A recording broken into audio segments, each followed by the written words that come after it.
কচুরলতি আমার খুব প্রিয় একটা খাবার, আর তাই আজকে কচুরলতির একটা খুব সাদামাটা রেসিপি আপনাদের সাথে শেয়ার করব। অনেক তো হলো কচুরলতি ভাপা, আজকে চিংড়ি মাছ দিয়ে কচুরলতির তরকারি রান্না করব। তার জন্য কড়াইতে একটু জল দিয়ে জলটা গরম হয়ে গেলে এর ভেতরে কচুরলতি দিয়ে সামান্য পরিমাণ লবণ দিয়ে ঢাকা চাপা দিয়ে 4 থেকে 5 মিনিটের জন্য সেদ্ধ করে নিতে হবে। তারপর ঢাকনাটা খুলে স্ট্যান্ডের মধ্যে জল ঝরিয়ে কচুরলতিগুলো রেখে দিতে হবে। তারপর কড়াইতে তেল দিয়ে এর ভেতরে গোটা জিরে এবং শুকনো লঙ্কা ফোড়নে দিয়ে দিলাম একটা বড় সাইজের পেঁয়াজ কুচি।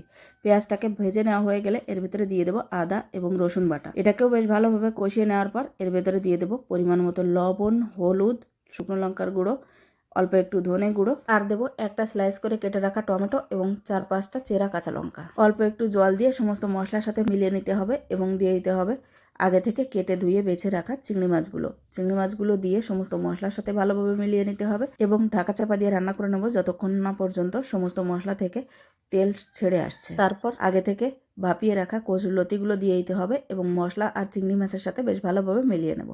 লবণটা একটু কম মনে হচ্ছিল, তাই লবণটাও দিয়ে দিলাম এখানে একটু।